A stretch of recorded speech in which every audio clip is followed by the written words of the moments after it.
Hello beautiful people, welcome to my channel, and today we are gonna talk about the Samsung Galaxy S10.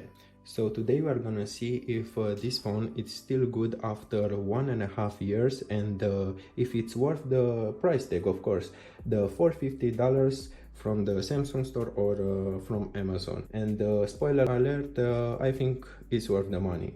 So let's see. Over here on this beautiful display, it's a 6.1 Super AMOLED, and it's 3040 by 144 pixels, and it's covered by a Gorilla Glass 6, which is just great.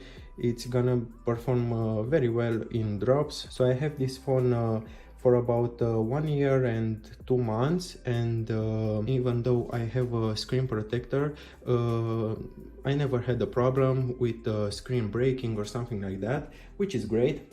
The real nice thing about this display is that you can choose from settings over here. Let's see this resolution. Okay, you can choose the HD or full HD or this resolution, which is the highest. I personally use this resolution from the middle, because this phone it's great with the battery life, but if you don't want to charge it 2 times a day, I'd say go for this resolution, because it's gonna last you for the whole day. So this is a quick tip. Okay, so over here on the back, it's a beautiful device, as you can see. On the back we have the cameras, and the main camera, it's 12 megapixels, and also it's got telephoto 2x zoom, and it's also 12 megapixels, and it's also got, this is the really nice thing, it's also got the 16 megapixels ultra wide camera, which is just amazing. The photos are very good, and I really like them. On the front we have a cutout for the camera, and it's 10 megapixels, so it looks amazing.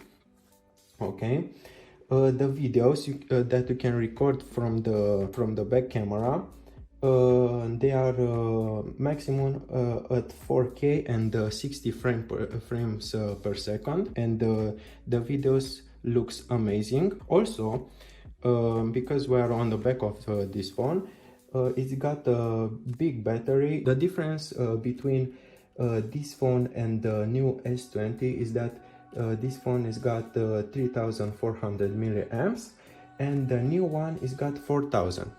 If you want to play more games, or to use it the whole day without worry about charging, of course you can go for the S20, but I think with the fast charging, it's using very fast charging with 80 watts.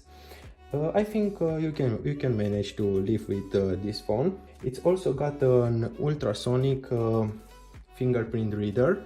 I don't have it activated right now because I don't use it usually. Also, this phone has got 128 gigs of RAM, which is just great. You have plenty of memory, and also it's got 8 gigs of RAM, which is just amazing. It's working very good. All the apps stay open for a very long time, and the UI is just working perfectly. Of course, let's see. On the side you have the volume buttons, you have the Bixby, and no one is using that, so we don't care about that. Okay, over here on this side you have a really nice material, but after a year and 2 months it's got some damage because it's made from plastic. Okay, over here you have the SIM card and the memory card. This is just great. I think you can use like 500 gigs of memory. You can upgrade to that, which is just amazing.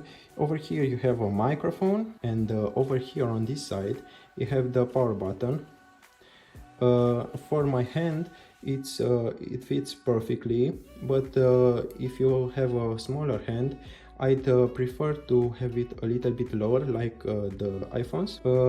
The display, it's using like 80% or 85% the screen aspect ratio, and here you have the camera, and it's really small. Over here you have really small bezels, but the only thing that I don't like is that it's got a chin. It's not a real problem, but I have to address it. Over here you have the most important thing, and it's not the USB-C port. You have the 3.5mm jack. This is the last flagship phone from Samsung that it's got a 3.5mm jack. And I think this phone is gonna be used for a long time just because of that, and this is why I wanted to review it. Of course, over here we have the USB-C port, and it's charging very fast. Over here you have the speakers, and over here you have a mic. So this is the phone, and what can I tell you about this phone? I've used it for, you know, a long time, and it never let me down.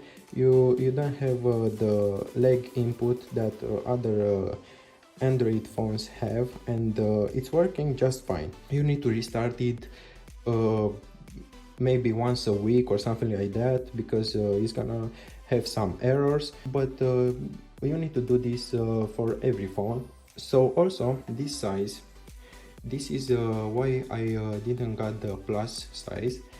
I think it fits great in any hand, even if you have a big hand or a small hand. I think this size is just perfect. It's a little bit narrower and a little bit taller than iPhone, like an iPhone 11 or something like that, 10, 11.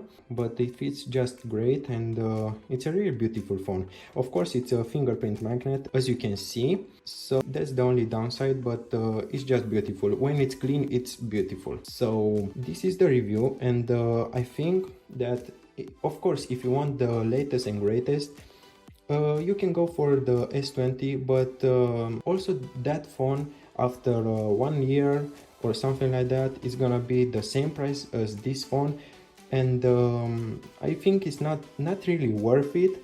You better buy this phone for $450, and you just you know, use it for a year or something like that, and then you upgrade it, because you are not gonna lose that much money, and you are gonna get the best bang for your buck.